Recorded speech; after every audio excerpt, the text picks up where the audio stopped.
game of your favourite club. If you want to come along, and please do come along to Vicar Street on Wednesday, otbsports.com/events is where you get your tickets, and all proceeds as well go to supporting Irish women's grassroots football. We are giving away a couple of tickets this evening though as a prize. All you have to do is identify is Football Manager showing all of the humility of a typical crappy quiz winner and off the ball. So it's not like I'm happy to be right. I'm not happy to be right. I would like to be wrong. Your name please to 53106 and the answer as well, of course. Pat Nevin on the way. Listen in the car with Apple CarPlay or Android Auto on the News Talk app, powered by Go Loud. Have a look at this. I ordered a bouquet from flowers.ie and they sent me a video. Oh, wow. I only ordered them this morning. Flowers.ie offers same-day delivery. Really? And do they send everyone a video? Yeah, so you can check that they're just right. Oh, that's very clever. And are they for a special someone? Well, why don't you answer the door and find out? Say it with Flowers from www.flowers.ie. Rated 5 stars on Trustpilot. Hey, what are you doing tomorrow morning at 10:30? Any plans? Well, if you plan on buying a car soon, then you might want to get to Merlin Car Auctions. Every Tuesday and Friday at Merlin, we have over 120 cars to choose from. Viewing starts at 8:30 a.m. and the auction starts at 10:30. Check out the Merlin Car Auctions catalogue, available today from 3 p.m. at merlin.ie. On 106 to 108 FM, on the News Talk app, powered by Go Loud and smart speakers. This is News Talk. It's 9 o'clock. Good evening, I'm Adrian Kennedy. Gardaí have launched an investigation into the unexplained death of a woman in her 70s at her home in County Kerry. The scene in a housing estate at Ardshanavuli near Killarney has been sealed off. Ralph Regal, Southern correspondent with the Irish Independent, says the woman's body was discovered at lunchtime today. It's understood that the lady's body was discovered after concerns for her welfare. Now, the scene has been sealed off. Gardaí will be conducting a full forensic and technical examination of the scene. The body remains in situ, but it will be transferred to University Hospital Kerry, where a full post-mortem will be carried out. And what Gardaí are saying on the record is that the nature of their investigation will be determined by the results of those post-mortem findings. The Minister for Housing, Darragh O'Brien, has referred a report into the management of conflicts of interest and relevant disclosures by the Deputy Chairperson of An Bord Pleanála to the DPP, the Gardaí and the Standards and Public Office. It's now a matter for the Director of Public Prosecutions to decide if a criminal prosecution should be pursued arising from the findings of the report. Minister O'Brien is waiting the conclusion of a separate internal report from a senior management team within An Bord Pleanála, which was requested by Dave Walsh, chairperson of An Bord Pleanála. Almost 2 kilos of MDMA tablets worth about €114,000 have been seized by revenue officers in Dublin. The seizure was made following a raid on a commercial premises in the capital this afternoon. Owen Murphy reports. The premises in the Dublin 1 area was searched under warrant as part of an intelligence-led operation. The blue MDMA tablets, better known as ecstasy, would have a street value of over €114,000. The operation was part of Revenue's ongoing joint investigations targeting organised crime groups and the importation, sale and supply of illegal drugs. The raid was conducted by Revenue's Customs Service, the Garda National Drugs and Organised Crime Bureau and Store Street Garda Drugs Unit. A man in his 20s was arrested in connection with the seizure and is being held for questioning at Store Street Garda Station. Investigations are ongoing. And that's your news for now. News Talk weather. Thanks to Ryanair. See your Premier League team this year with daily flights to Liverpool, Manchester and London.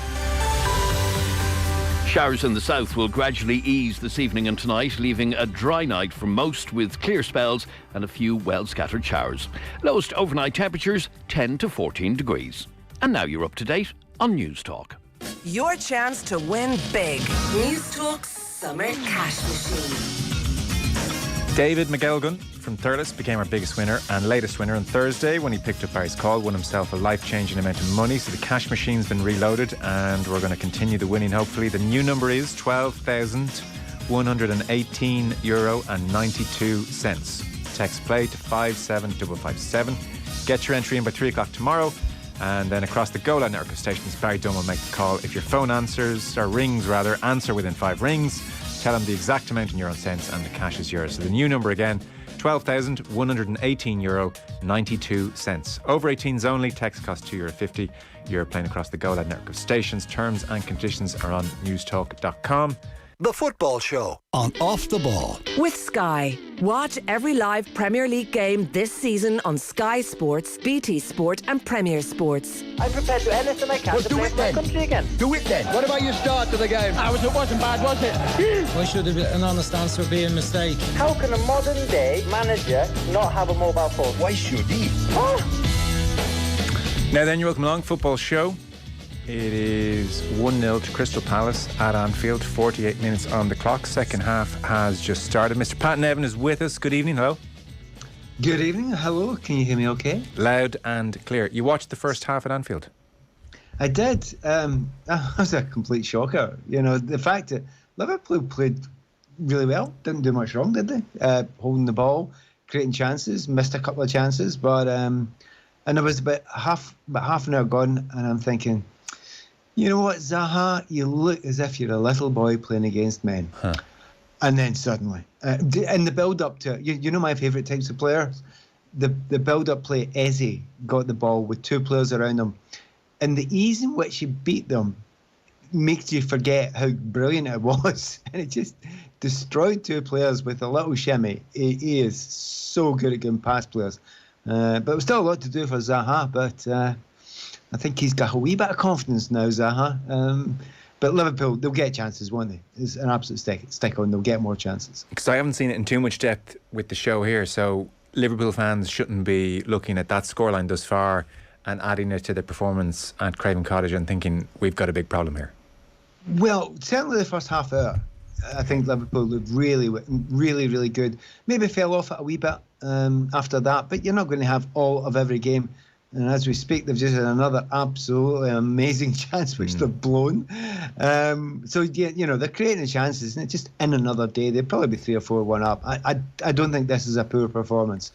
So I don't think it's panic stations. Definitely not yet. Yeah, just watching Darwin Nunez just miscued what was a pretty good chance, actually. He was in on goal, made a good run, but just didn't finish it off the way he might hope. And Luis Diaz playing as well. To your right, Nunez, Diaz, and, well, we know plenty about Salah. How have those two looked, though?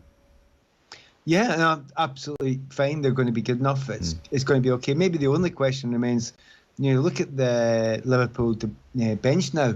And it has looked stronger, hasn't it? It's looked stronger than it does. And if you look at all the other teams at the top, you know, particularly Manchester City, you know they can bring on players for the bench that are well capable of changing it massively. So maybe that's a slight concern this early in the season, that you're looking at the bench thinking, right, okay, what are you going to do to really mix it up and make it special? But I mean, it's nitpicking just now. It's very, very early. Okay.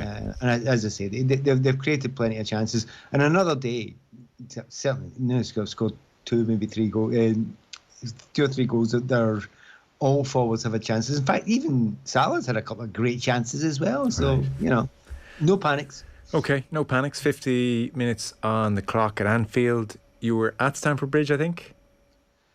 I was, and I've just recovered mentally and physically from it. And I don't know what it's like in Dublin just now, but the heat levels in London, honestly, it was really unnatural on the pitch. Before the game, I do some pieces to camera, you know, just beside where a lot of the action happened, standing in the dugouts, right? Yeah.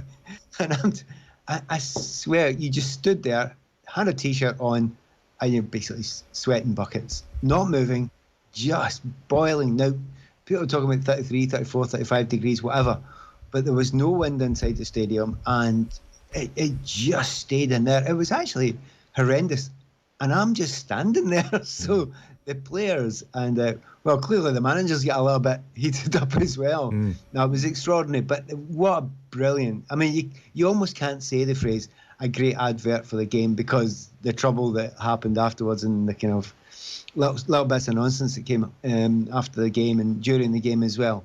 But there was so much excitement, so much to talk about, so many different things. Like myself, as usual, I was really interested in some of the technical things that were going on. There was a brilliant technical thing that Tuchel did during the first half, which kind of sort of got him the upper hand.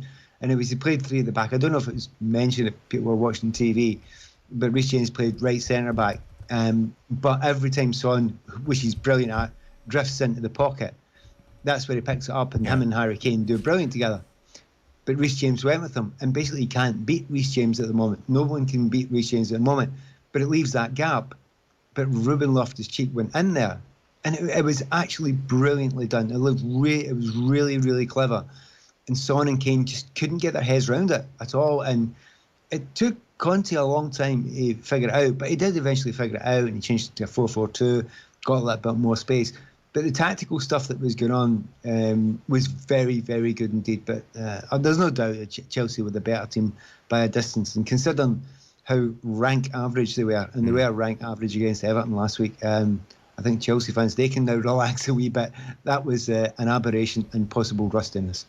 I'm so glad you mentioned that tactical aspect, because it was fascinating. Jermaine Genius did a brilliant piece on it on Match of the Day 2 last night, so I can see it perfectly in my head, and I'm sure you've described it more than adequately for the listeners to imagine, because with Spurs, that's where they're so dangerous. Be it Kane or be it Son, they drop into that pocket, they're fed the ball, they get turned, and then all bets are off because they've two runners ahead of them.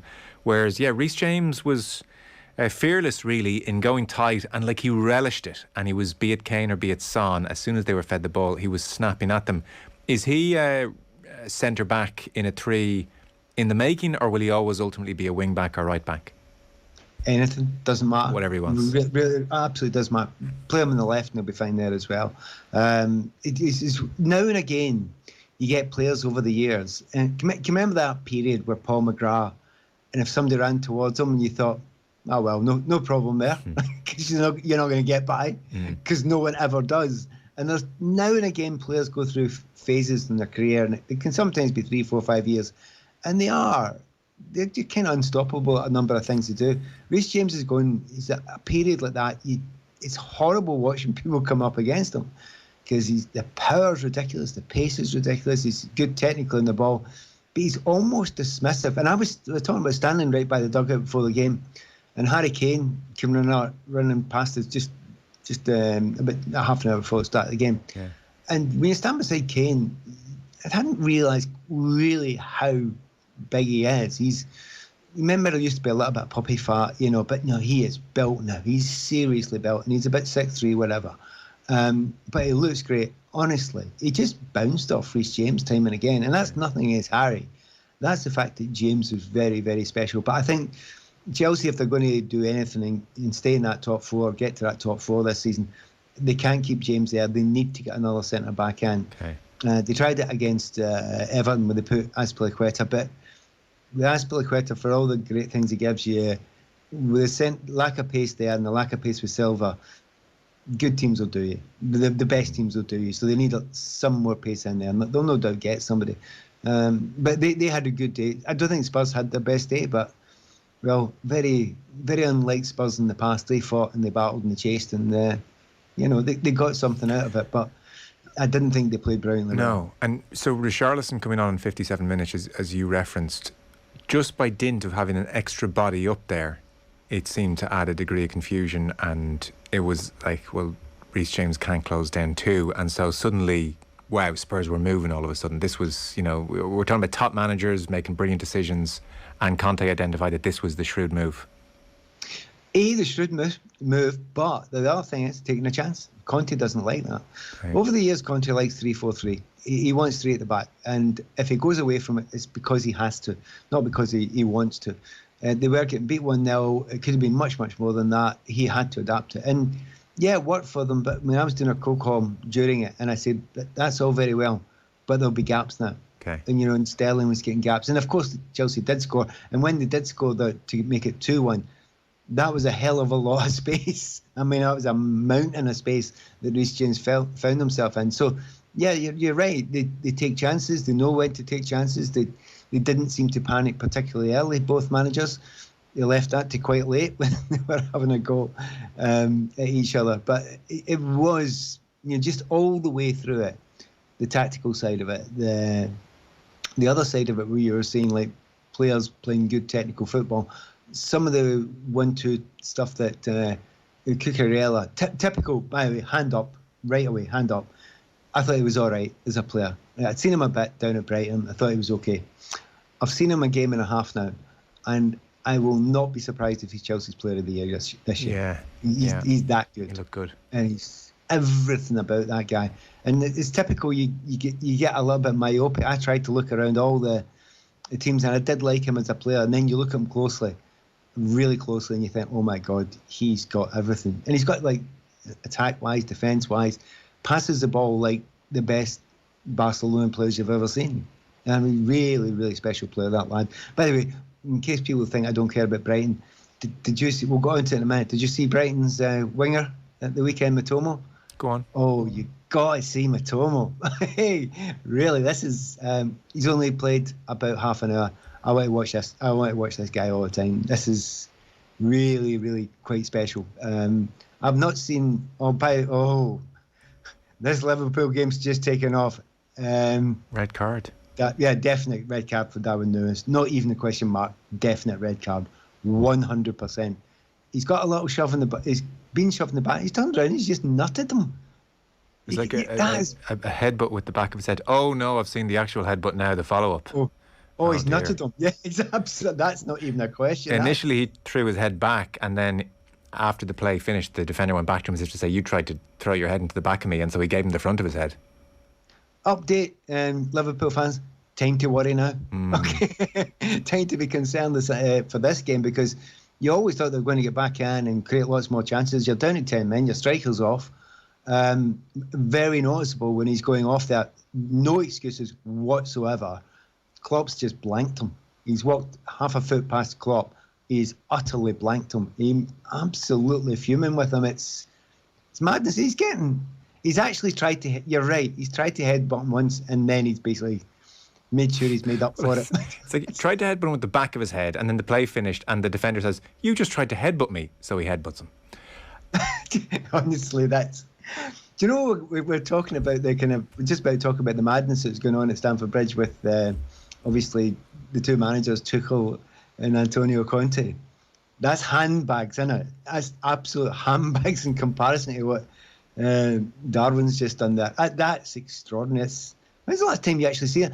Do you know when you think about it, you see it first time, you think, well, he'll be acting, he'll be pretending he's headbutted, because that's what players do. Yeah. Not this time. No, I gave him some. Not since Zidane have I seen someone give someone a headbutt really on a pitch.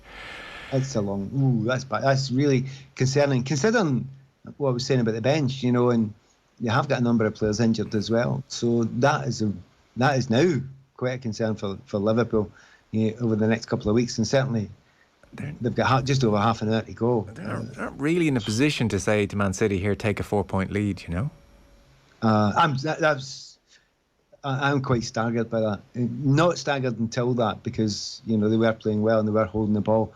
And interestingly, when you watched Palace last week playing against Arsenal, they got absolutely battered in the first half. But you've got this way of adapting into games quite well, Palace, and they never quite got it back, but they were the better side by the end of the game, which is another concern for this last half an hour that Liverpool have got against Palace here, because they can, get back into the stride a little bit more. They've played 5-4-1 all the way through. They can probably afford to put another player a little bit further forward, maybe put Eze up alongside Zaha just now. So, concerning times in Anfield. So back to events at Stamford Bridge. And by the way, it's interesting when you say it's so hot. If you were to just watch the game and you didn't know it was so hot, as Liverpool have equalised, we should say, on 60 minutes. Luis Diaz with a big goal. Wow. So we'll see a replay here. See, try to figure out this game in a moment. It's ridiculous. Yeah, I know. I think we're going to be halted every few moments. So he's high-fiving from everybody. I'm just seeing a replay now. It's down Liverpool's left-hand side. Palace do have plenty back.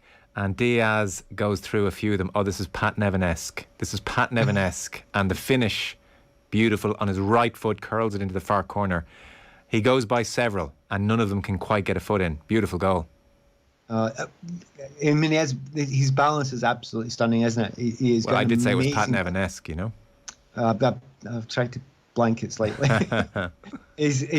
i.e. everybody's wanting to pass it and he's not giving it to anybody. That is a great goal. I'll tell you what, that last... he actually had it, and because it's exactly the same corner where Zaha scored his, and he zipped it in. That's a better goal than Zaha's. That's an absolute cracker. So, yeah. It sure is. Do you know what?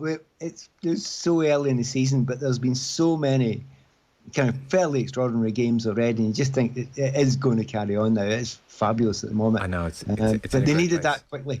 They really needed that quickly. On Stamford Bridge, quickly then, before there's another goal to interrupt us. So Thomas Tuchel, Tuchel was all smiles afterwards in all of the interviews. He was thrilled with the Chelsea performance, and I thought he had I liked his approach to all the, you hate to see those scenes at full time, and they're very upsetting scenes and all the rest. Tuchel was kind of like, look, this is what we're all here for. This was great stuff. We got emotional. It was fine. So here's Thomas Tuchel and Jeff Shreves on Sky.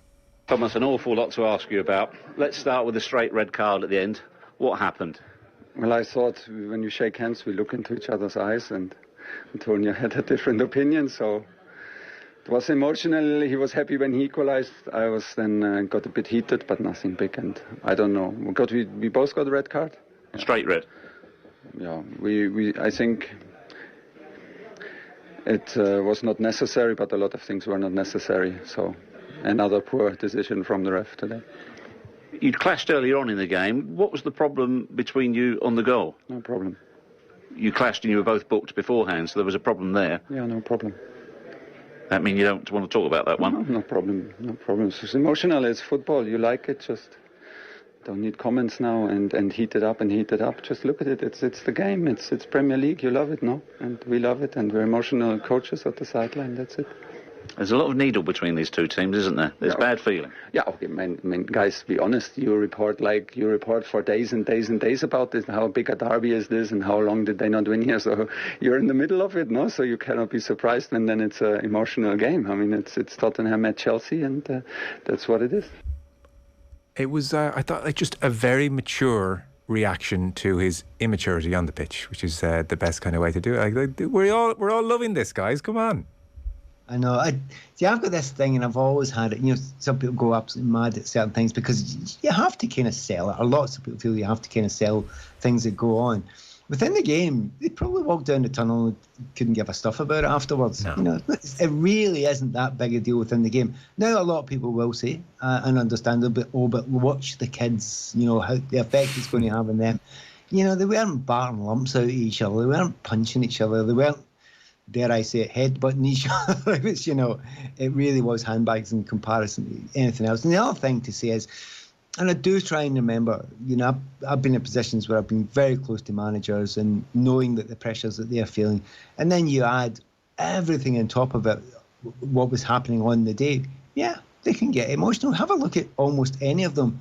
You've watched Jurgen Klopp getting, not without getting physically involved with people, getting really, really, really annoyed. But you know, if you're a Liverpool fan, you think, yeah, I'm happy with that passion.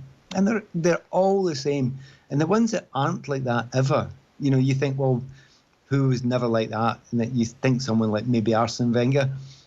And then remember him, he sent off, was it Man United? Old Trafford standing there, yeah. Exactly. Everybody at some point under those pressure situations, if you care at all, you crack a little bit now and again. But it's within reason. And I think they will get a ban, probably a one-match ban, maybe even a wee bit more than that. And they'll shrug their shoulders and just get on with it. Yeah. I don't think they'll bother about it too much. Tuchel was just sick because they had just conceded, and then Conte does the handshake thing, and so Tuchel sort of reacts as well. I mean, the most wonderfully comic moment was Conte's reaction. It was like he'd been shot, his facial expression, or, you know, to the hand being held, and then, as you said, it was all much ado about nothing and absolutely fine.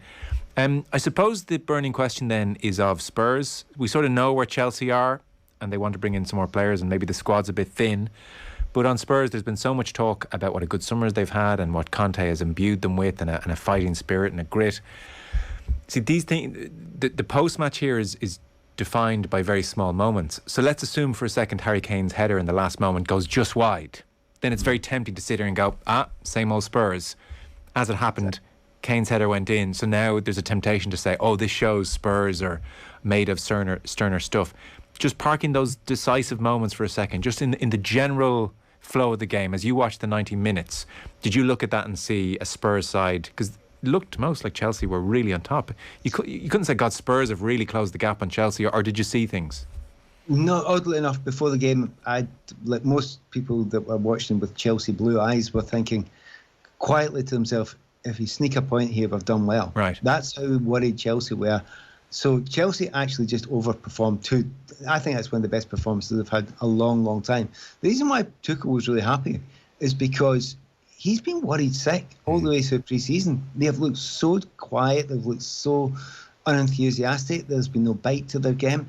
Whereas Spurs, they've had that. And then suddenly, for a period of time, against a good team, playing at their best, they are second best. But I would say it's not just that last-minute goal that they scored. I think it's more than that. I think they did chase and battle much, much better at the end of the game than maybe Spurs teams in the past might have been able to do. I think Conte's got that out of them.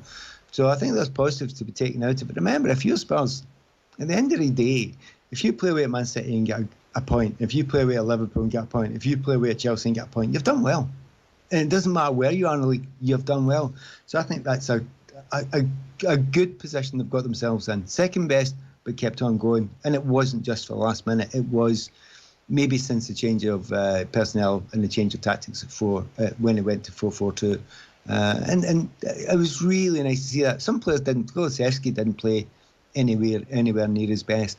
But they just kept on, working hard. There wasn't one player out there, which I have seen in the past, you think, do you care enough? Right. Didn't think that at all. Right, okay. Didn't think that at all. And a last one on Chelsea. We know they're trying to strengthen their squad.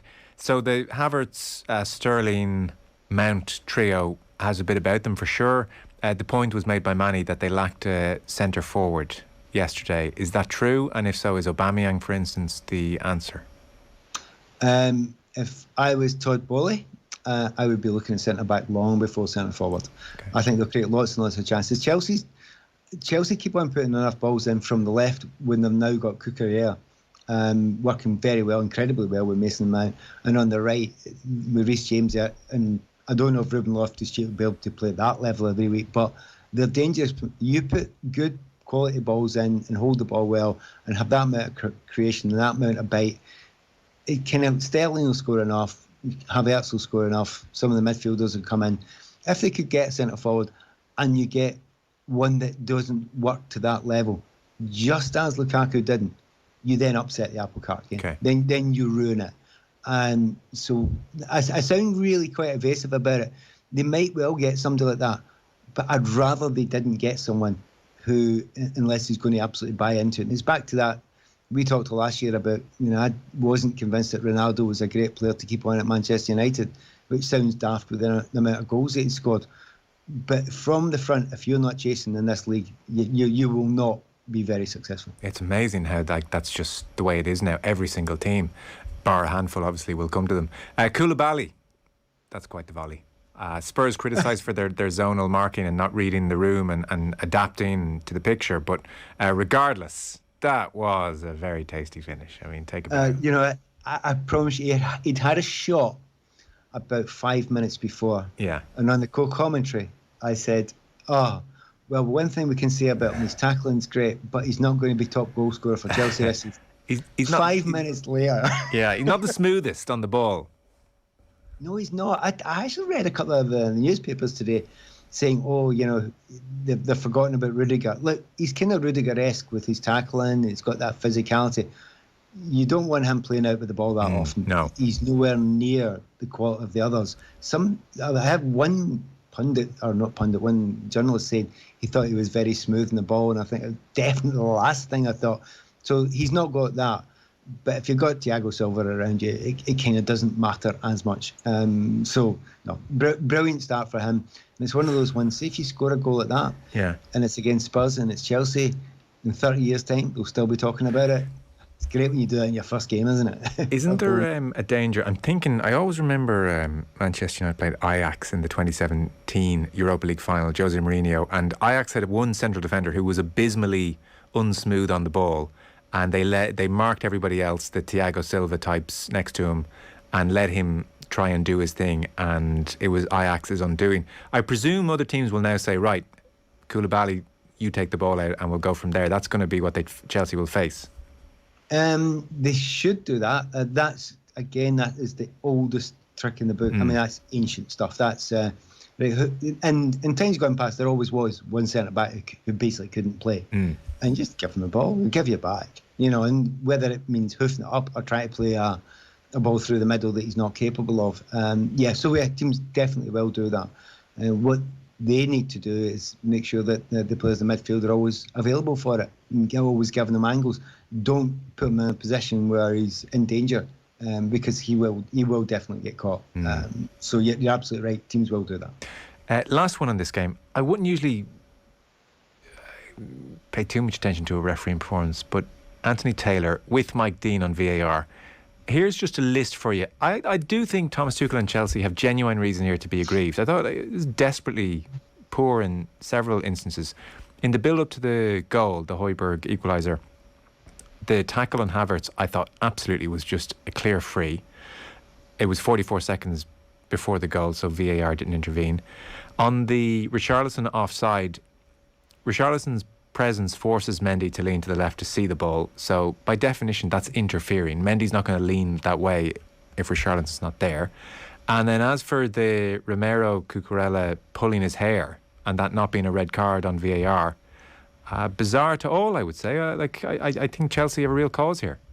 Right. Okay, then I'm going to make the opposite argument. Great, good.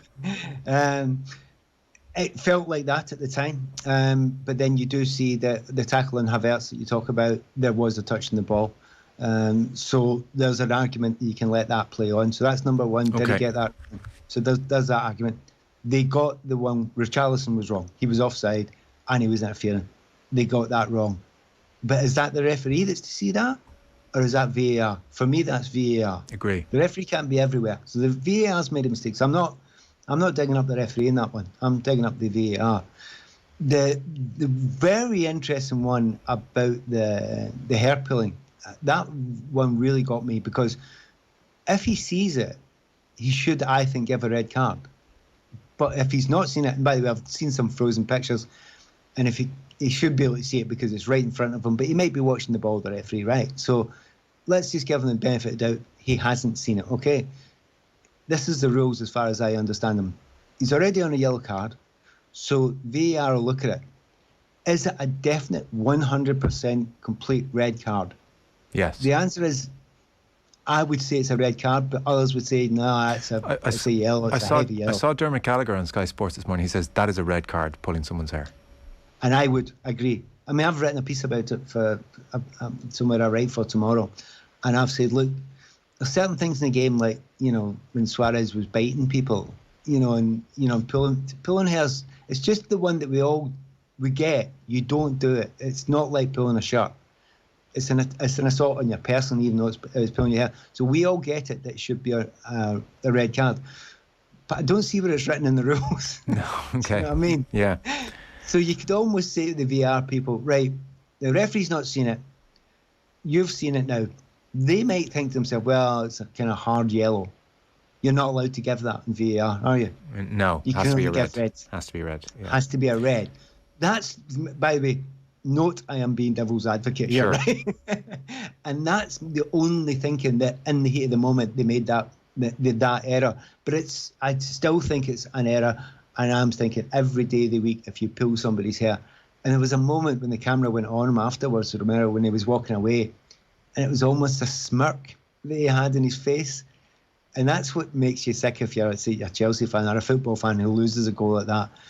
When they have the smirk and then the benefit out of it, and everyone thinks, what are you thinking about? That's what we had VAR for. But, VAR got a lot of things right in the game as well. But I know a lot of Chelsea fans they've written to me today, they've got in touch with me today, giving me that list, which you've probably got in front of you, of all the things that went wrong with that referee. On this occasion, I'm blaming the people that are behind the VAR more than it was Mike Dean on VAR duty. I mean, very experienced, so it was a strange one. We will take a very short break. I don't know if you know this, Pat, but Manchester United burning down at the moment. We really should touch on that. We have spotted that, yeah. So we'll take a very short break. It's 1-1 at Anfield. Liverpool down to 10 men, 15 minutes to go. 1-1 with 15 minutes to go. Our football coverage brought to you by Sky. Watch every live Premier League game this season on Sky Sports, BT Sport and Premier Sports. We'll talk Manchester United with Pat Nevin next. Football on Off the Ball. With Sky, get all the football you love in one place across Sky Sports, BT Sport and Premier Sports. The Home Show. On the Home Show podcast this week, we'll be getting some tips from a sleep expert on how to get a good night's rest during the heatwave. We'll be talking about the beautiful architectural history of University College Cork, the dangers of under-insuring your home, and former Home of the Year winner Jennifer Sheehan will be talking about seaside decor. The Home Show with Sinead Ryan. Listen to the podcast now at newstalk.com and on the Newstalk app. If something's free, why would you turn it down? I mean, a free haircut from a 5-year-old. Oh, no. Or a free sample of onion paste. Oh. Well then, how about a free tour of your neighbour's new shed? Oh, sounds, well... OK, look, they were bad examples. But how about a free eye test and free glasses from the €69 range of Specsavers with your PRSI? Well, that sounds like something to smile about. Book an appointment or find out more at specsavers.ie. 5-star luxury has a new look. Carton House, a Fairmont hotel just 25 minutes from Dublin and Ireland's first Fairmont property. Enjoy award-winning fine dining in the Morrison Room, lunch at Kathleen's Kitchen, or afternoon tea in the exquisite Gold Salon. Explore the stunning grounds of this 1,100-acre estate. Choose from many of our on-site activities or simply relax in our award-winning spa and wellness suite. To book your luxury Fairmont 5-star getaway this August, visit cartonhouse.com. Football on Off the Ball. With Sky, watch over 400 games this season from the Premier League, WSL, Scottish Premiership and EFL. Live on Sky Sports. Also to do with that, but it's just they are good players. And then you have to take responsibility on the pitch as a team and as individual. And that is what we didn't do. So you say it's the team, so they didn't do what you asked them to do today? No, what I asked him to do is play with belief and take responsibility for his performance, and that is what we didn't do. So are you surprised at that? They seem like a very fragile group of players. They started well last week and it quickly went wrong. Even the first 4 or 5 minutes today weren't so bad, and then the minute something goes wrong, they seem to really struggle. Yeah, that is the truth, and we have to see that, and we have to work on that. And it's only when we stick together and we work hard, we come over that. But belief you have to bring on the pitch for yourself and as a team. Is that something for you as a manager, belief, that's very, very difficult to change? No. You can't do it on the training pitch, is what I mean. Of course, no. Don't get me wrong. The manager is responsible as well. He's the main responsibility, and I take that. And I will work on that. And of course, I have to give them belief, but also they have to give them. They have to give it by themselves. Erik ten Hag slowly but surely realising that this is not going to be an easy season, to say the least. Liverpool still 1-1 at home to Crystal Palace, 80 minutes on the clock. Pat Nevin is with us as usual on a Monday. We'll come to United now. Although somebody, Pat, ask Pat about Chelsea and for Anthony Gordon. Worth 40 million, question mark?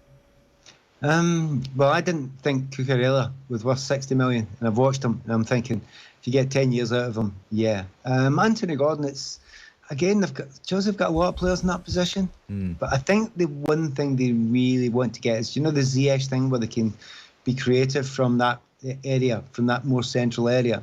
Maybe that's what they're looking at. And, so far, the new Chelsea group have made a number of signings, and they all look hell of a good. So it might not be the worst one, but as I say, go back to it. There's lots of players who could get in, but they need a centre-back. Without a centre-back, they're not going to do anything serious at all. So Erik ten Hag, a number of inherited problems, indeed the majority of his problems are inherited, and then he's created a few, not least Martinez.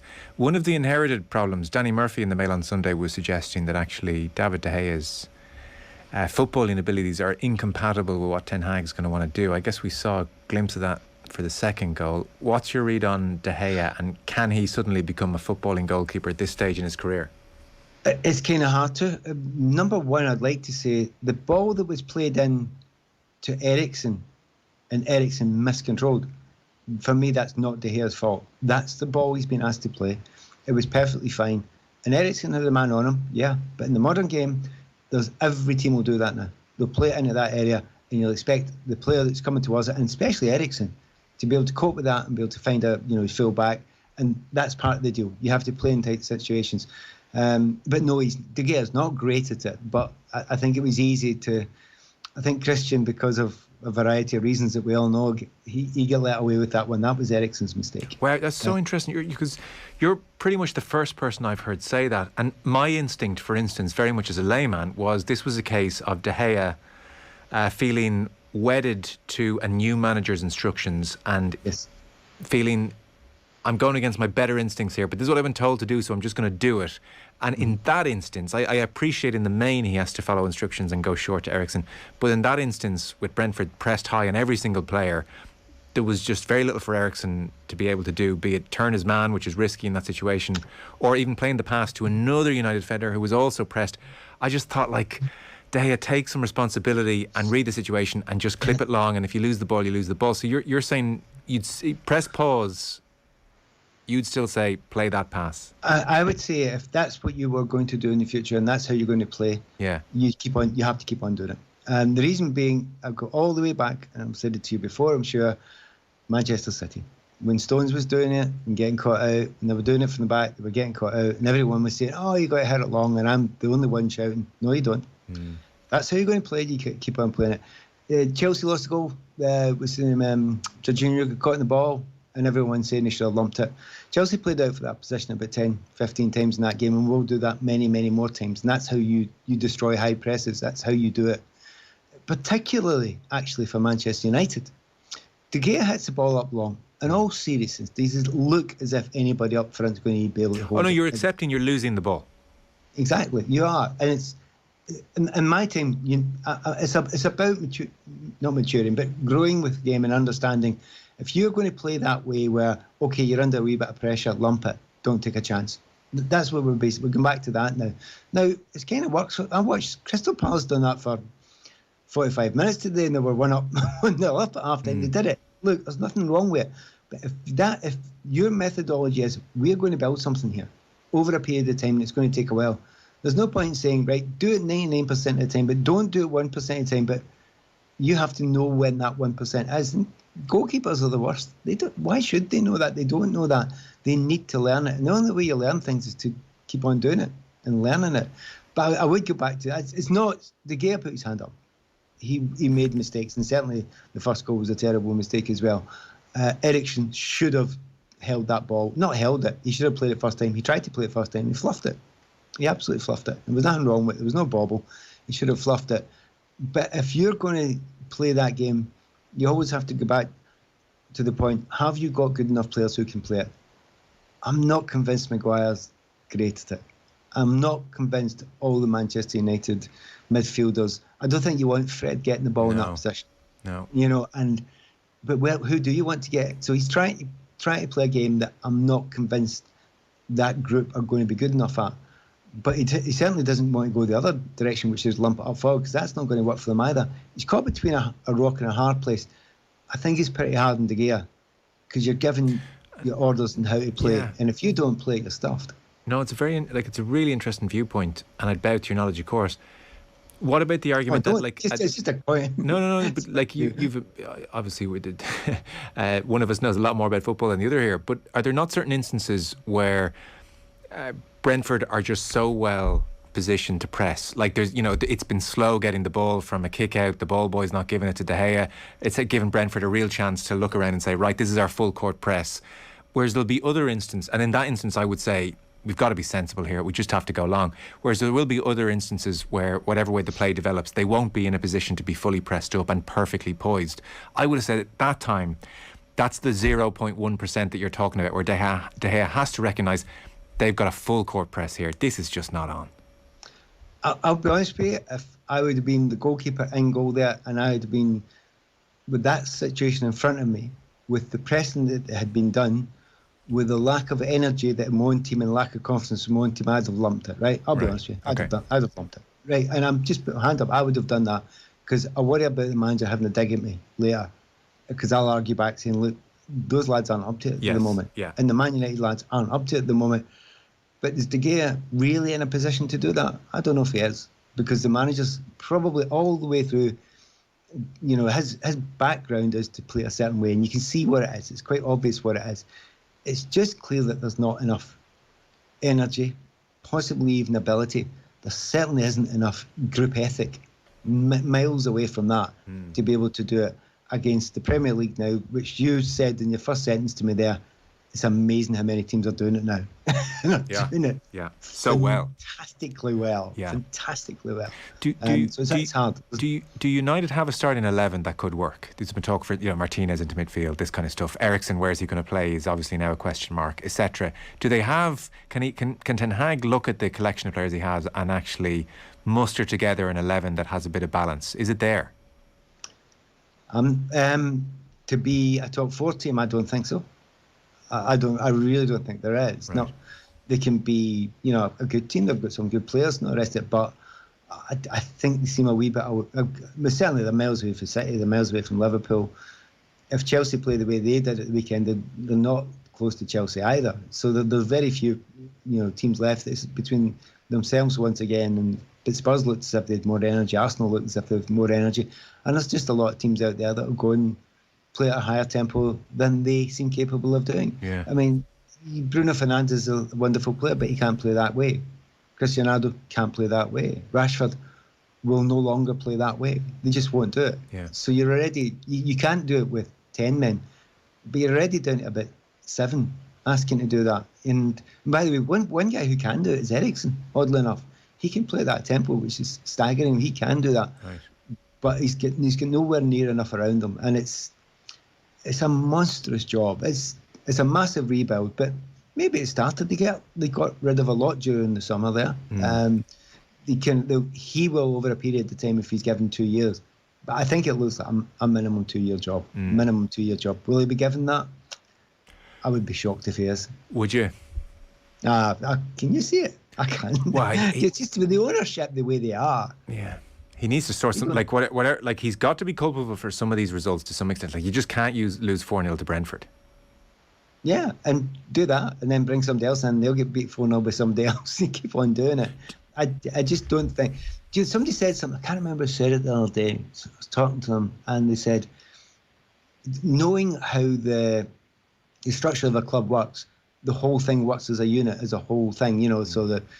They all know what types of players they're going to get. They all know the ethic of the way to play, the management and the team and the acquisitions. They're all working together. The ownership all work together. And do any of them sound like Manchester United just now? No. None of them do. None of them do. And it's for all the money they've got. They've been showing up for the fact that they have not got an overview and an overall view. And I think that with the best will in the world, they try and do that every time they get a manager in. We'll go for it this time. And then they panic because they're put under pressure. And I tell you what, it's a horrible job. People used to say it was a terrible job when Moyes took over for Sir Alec. I think it's a stinker just now. Yeah. I think it's a really hard job to take over just now because you're just going to get battered whoever you are because they've not got the energy levels to play this.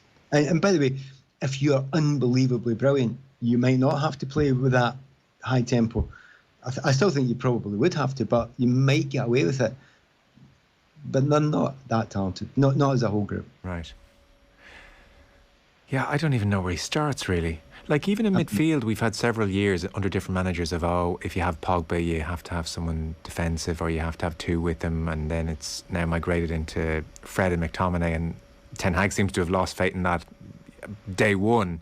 And then the Eriksen Fernandes with Fred combo didn't seem to have enough legs either. Like, do they actually have a 3-man midfield that they can even attempt to hang their hat on? He'll try and he'll try. And maybe it'll be Fred, Eriksen and McTominay. It may well be that. They just think, okay, then you go back to a very Dutch 4-3-3. And if you do that, you've more numbers in there, so it's a little bit tighter in there, and you've got energy in there. And what would be the 3 in front of them? Is Bruno out of the team then? Well, you have to then decide. I mean, if you go a 4-3, you can go a 4-3-2-1 if you like. So that's when you've got Bruno in the team, But I just look at Bruno Fernandes, Rashford, Ronaldo, Sancho, and they have all got talents. They are all very talented players. But as a unit and as a group, that doesn't look like a team that's going to be able to fight at the very, very highest level. So where is that grouping? I'm looking down at their bench, you know, in the Van de Beeks of this world, etc. Alanga's a nice player, but again, at the very top level, it's a huge amount you're asking for them. I'm not sure that team's there. Not yet, anyway. I mean, we've still got a little bit of time between now and the end of the transfer window, but even I think most dyed-in-the-wool Manchester United fans not over-enamoured by some of the signings or suggested signings they were going to make. So, and of course, they've got the competition now is ridiculous. I mean, we all thought that Newcastle were going to come in and start bidding for that type of player that they would be looking for. But I thought maybe, you know, a lot of people wondered whether Chelsea would. Well, Chelsea are now. You know, it's quite clear that they are actually going to be able to go and fight financially at that level, which a lot of people thought they would maybe fall away from. I didn't know the answer to that, but the answer clearly is now they'll be able to do that. And if you've got a choice now, and you're sitting playing for Barcelona and thinking, who should I go to, Manchester United or Chelsea? And it's not because I'm Chelsea-minded. It's because you would be a bit mad to go to Manchester United if you had that choice just now because of the difficulties the club's got. Oh, like it ruins you as a player. Nobody's gone there and done well, you know, or their status has increased as a result of going to Manchester United. It is worth a note, by the way, again, how good the Premier League is at the moment. I mean, you've this very erudite, well-spoken coach who's doing media before and after the game, and he's got his team very well prepared again. And we had talked about Potter the previous week, and you know, the quality for the fourth goal, the breakaway goal. I mean, there's a moment where the ball's soaring through the air after like a brilliant bit of play in the box. You know, it didn't just hack it away, like little roll over and pull away and drag and a ball up the line. As that ball's in the air, you kind of think to yourself, they're going to score in 3 touches here. Yeah, it's just quality. And the thing is, and it had to be the perfect ball, and it had to be the perfect finish, and you had to get the pace to get in front of the defender as well, which isn't easy. I mean, was it Shaw he got in front of? It was Shaw, yeah. Maybe that is maybe that is easy. I don't know. And well, Shaw used to be quick, but clearly, the way the game is just now, there's people that have just got more energy and more explosive speed than he has got, and he was left for dead. Every moment of that break had to be perfect, but you kind of knew it would be the way it was done. It had that feeling about it. Yeah, there's real quality. And I also think, don't forget, Brentford had a great day. They had a really good day. They'll have other days which won't be like that. They went on a run where they lost at 1 point from 24 last season. You know, they have other days like that there. And energy levels at the start of the season might be that little bit easier. And remember, particularly for players that aren't top internationals all the time, they're not getting worn down the same way. So that sort of energy level is, I'm not saying it's easy at this time of the season, but there are certain teams that I think it's a little bit harder for them. But, you know, gauge that as the season goes on. See if Brentford can keep on doing that. See if Brighton can keep on doing that. I suspect they'll be quite good at it. I suspect they'll be okay. The worrying thing is, I just can't see Man United improving to get closer to these sort of teams. And, you know, that's the real worry, because there's no individuals in there that... And the other thing is, we go back, you have to keep on going back to the Ronaldo thing. There's a guy that's basically everybody knows he wants to go, you know, and everybody else is thinking, well, we're working harder than you. Yet you're walking off the pitch, throwing your arms up at everybody. Yeah. After a while, it doesn't matter how good you are. People get fed up with that. Yeah. You know, players just get fed up with it. The reporting is Ten Hag increasingly is fed up with it, so we'll see how it plays out. This time next week, they'll be playing Liverpool, who are still 1-1, and the game's about to go full-time against Crystal Palace. Pat Nevin, thank you so much. Appreciate it. Pleasure. Speak soon. Cheers. Pat Nevin with us, as usual, on a Monday. And our football show coverage is brought to you by Sky. Watch every live Premier League game this season on Sky Sports, BT Sport and Premier Sports. Like I said, 5 minutes of added time. We're at 95.5 minutes at Anfield, still 1-0. Football on Off the Ball. With Sky. Watch every live Premier League game this season on Sky Sports, BT Sport and Premier Sports. Things that put people off on a first date. Showing up late and getting your name wrong? Always a great start. Looking at their phone more than you? Hello? Someone who only talks about themselves. Oh, really? God, aren't you great?